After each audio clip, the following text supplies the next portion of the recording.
Imagine you're looking at a window at a sprawling city skyline. Like you see these massive, towering skyscrapers made of glass and steel. Oh, yeah. And you just assume they grew there Yeah. naturally, right? Like trees in a forest. You look at the highway systems and the power grids and think, well, that's just the Earth's natural topography. Right, which is obviously completely ridiculous. Totally absurd.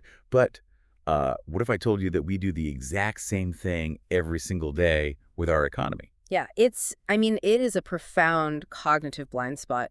We look at our current economic systems, our social hierarchies, concepts of property, and we treat them like, mountains or oceans. Just permanent fixtures. Exactly. We view them as permanent fixtures of the natural landscape rather than temporary, highly specific structures that were built by human beings. And that very illusion, that assumption of like an eternal present, is the perfect launching pad for today's deep dive.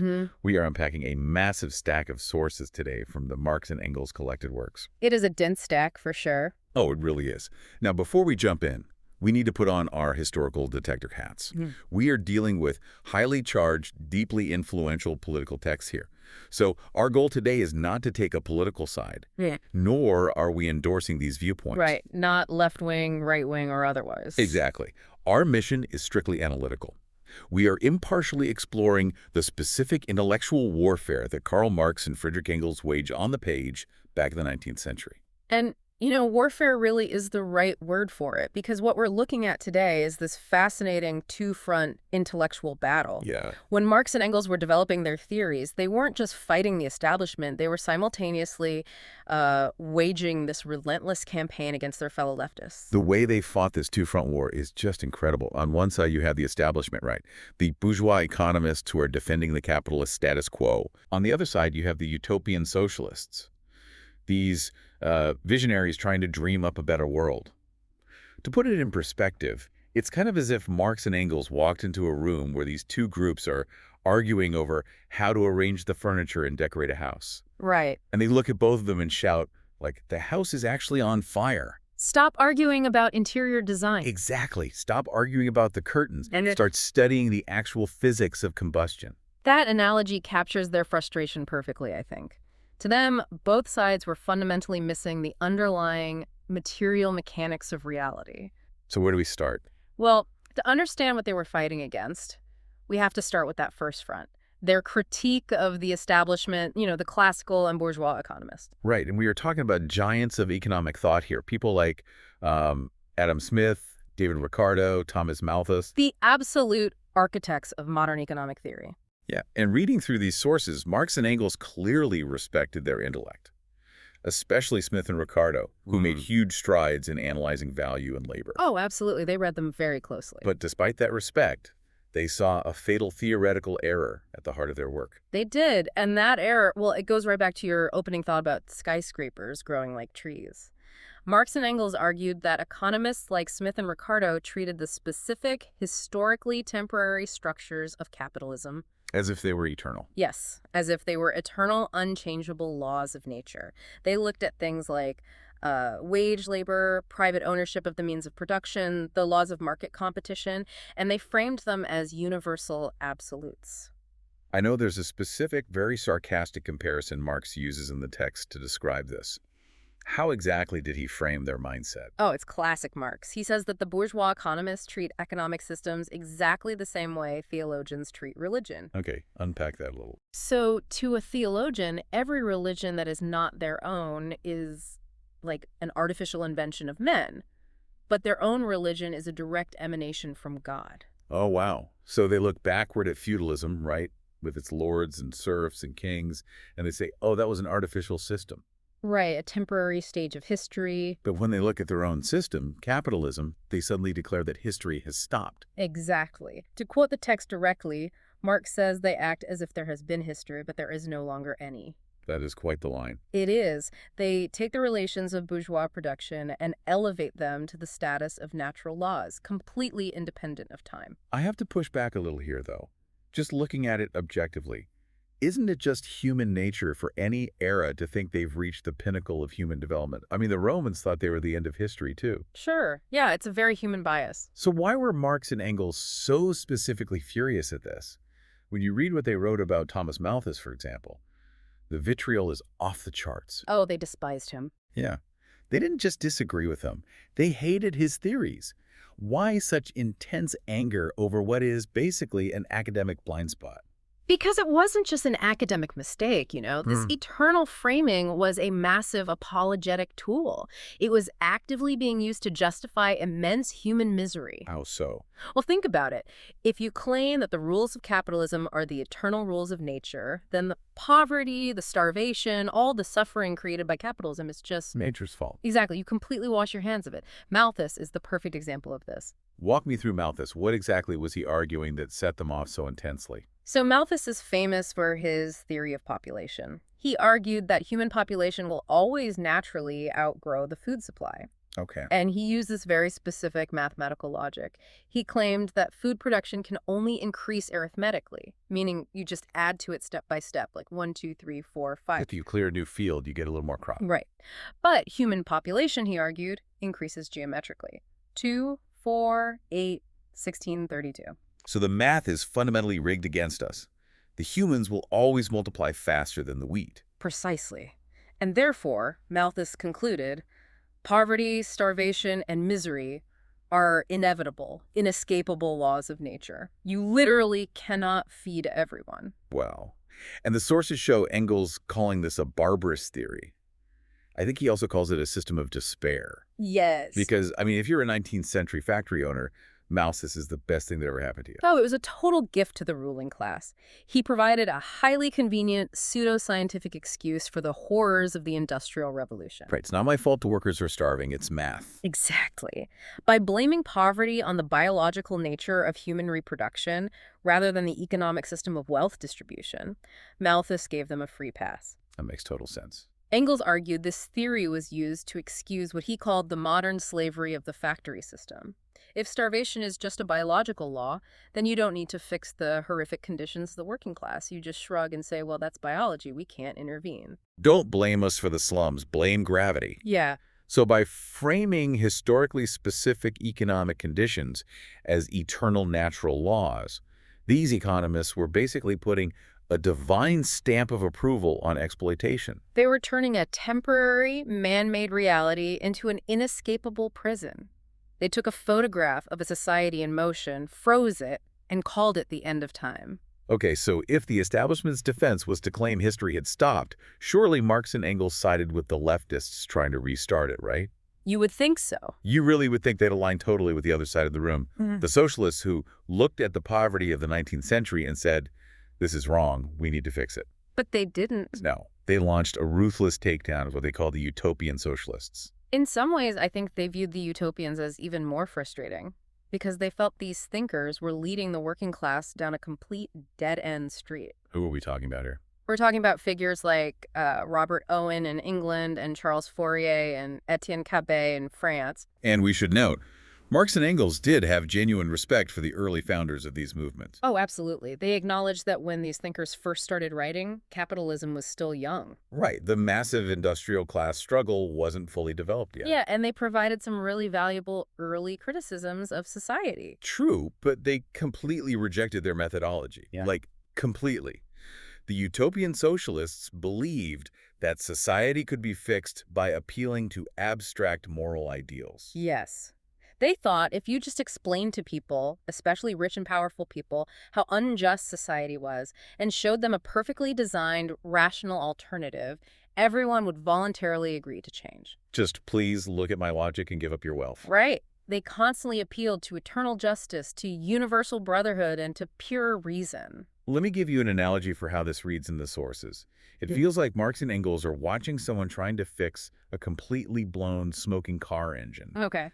By standing over it, reading it poetry, and appealing to its inner sense of harmony. Oh, I love that. And Marx is just standing there holding a wrench, screaming, you have to open the hood and learn how the spark plugs actually work. That is incredibly accurate. The utopians thought they could just invent a better society out of their own brains, you know, completely divorced from the economic realities on the ground. And they got so specific, didn't they? The sources detail how they spent their time drawing up incredibly elaborate, rigid blueprints for perfect communities. What kind of blueprints are we talking about? Like, how specific did they get? It's astonishingly specific. So Robert Owen tried to set up these isolated home colonies where everything was perfectly rationally managed. Okay. Charles Fourier designed these massive communal living complexes called phalansteries. And Fourier was so detailed that he mathematically calculated exactly how many people should live in a phalanstery. Wait, he picked an exact number. Yes, he decided it should be exactly 1,620 people to properly represent all the different human personality types. You're kidding. 1,620 exact. Exactly. And Cabet tried to found a utopian settlement in America called Icaria. They were designing these meticulously planned societies down to the architectural layout of the dining halls. And Marx, who is never one to pass up a good insult, mockingly referred to these experiments in the text. What was the exact phrase he used? He called them duodecimo editions of the New Jerusalem. What does that mean? A duodecimo is like a tiny pocket-sized book. So he's calling them pocket-sized utopias, castles in the air. Pocket-sized utopias. Wow. Yeah. Because they thought they could just opt out of history. Yeah. Just buy a plot of land, set up a commune in the woods, and completely ignore the massive global industrial machine that was churning all around them. Exactly. And Marx and Engels argued that the modern followers of these original thinkers had degenerated into what they called reactionary sects. Right. Instead of engaging in the messy, real-world political and economic struggles of the working class, these sects just stood apart. They actually tried to deaden the class struggle. Because they didn't want conflict. Right. They preached absolute peace and tried to realize their social utopias by appealing to the feelings and, crucially, the purses of the bourgeois class. That's the craziest part to me. They were literally asking the people who owned the factories to fund the communes that were supposed to replace the factories. Which Marx and Engels saw as utterly naive. The utopians were entirely disconnected from the real material forces driving history. So you can really see the symmetrical error between the two groups they were fighting. Definitely. The bourgeois economists thought history had reached its final destination and stopped. The utopian socialists thought history could simply be bypassed if you had a clever enough blueprint and a good heart. Exactly. Both groups completely ignored the rigorous, objective scientific mechanics of how societies actually change. Okay, so if the capitalists think history stopped and the utopians think they can just step outside of history, what is the actual mechanism for change? How do you actually fix the engine? This is where Marx and Engels lay out their alternative. They insisted on the absolute necessity for scientific mechanics. And they use a fantastic analogy in their critique of the French socialist Pierre-Joseph Proudhon. Oh, Proudhon. Yeah. Proudhon was constantly writing about how the economy needed to be reorganized to align with justice éternelle, meaning eternal justice. The eternal justice argument again. How did they dismantle that? They asked this brilliant question. What would we think of a chemist who, instead of studying the actual laws of molecular composition and decomposition, claimed he was going to regulate matter by appealing to eternal ideas or eternal affinities? I mean, it would be absurd. A chemist cannot just tell hydrogen and oxygen that it is morally just for them to become water. Right. You can't lecture the elements. You have to understand the objective laws of thermodynamics and atomic structure. Exactly. Marx and Engels argued that social change requires the exact same rigorous scientific approach. You cannot regulate society with eternal truths any more than you can regulate a chemical reaction with them. So, if appealing to morality and eternal justice is the wrong tool, what is the right tool? The sources highlight two monumental discoveries that Marx and Engels claimed turned socialism from a utopian dream into a rigorous science. Let's break those down. What is the first one? The first one is historical materialism. This is like the absolute cornerstone of their worldview. Okay. It's the idea that the ultimate cause of all major social changes and political revolutions isn't found in the minds of men or in their evolving ideas of truth and justice. Where is it found then? It is found in changes in the material modes of production and exchange. Okay, material modes of production is a pretty heavy academic phrase. How do we ground that in reality for the listener? It really just means the tools we use and the way we organize our labor. To use a famous phrase from one of their texts, The Poverty of Philosophy, Marx wrote, "The hand mill gives you society with the feudal lord, the steam mill, society with the industrial capitalist." So the technology dictates the society. Yes. Think about it.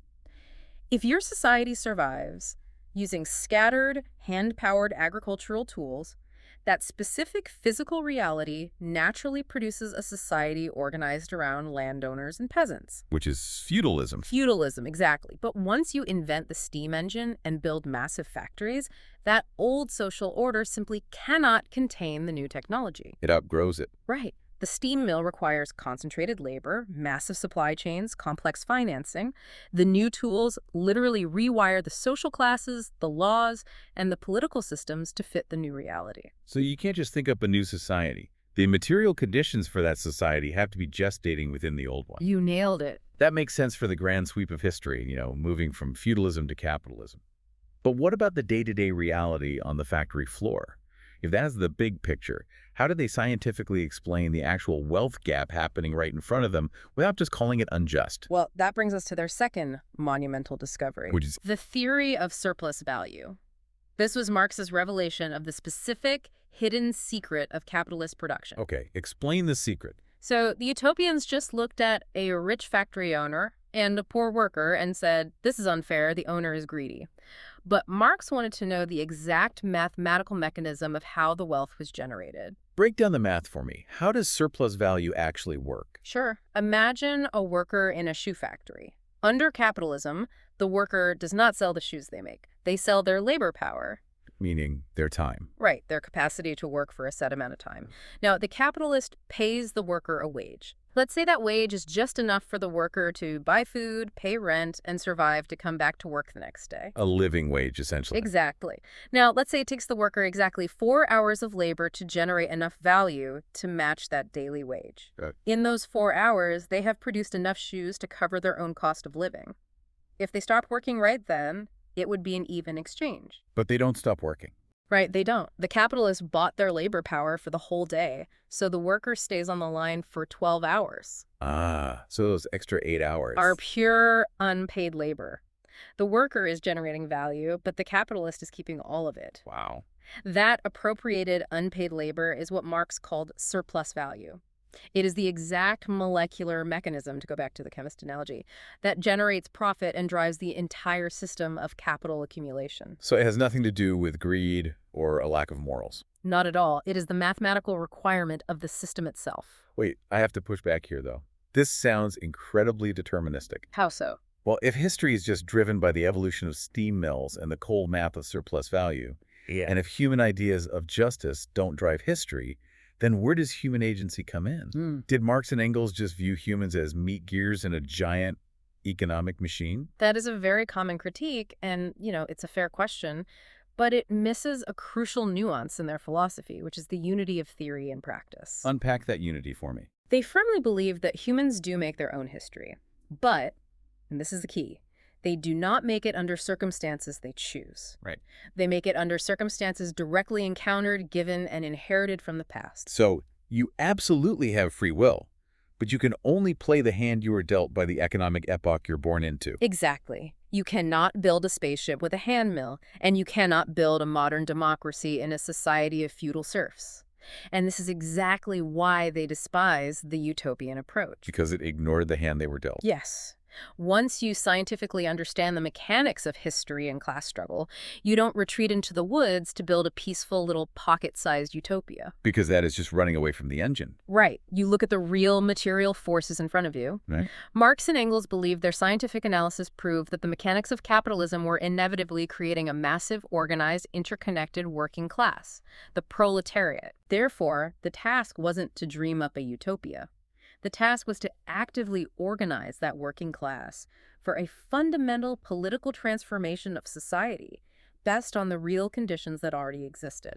So they weren't just writing textbooks. I mean, as the sources say, they were essentially fighters. Oh, absolutely. They wanted to connect the scientific theory of how the engine works with the practical action of actually turning the wrench. They took the what ought to be of the utopians and replaced it with the what is and what must inevitably be of material history. Precisely.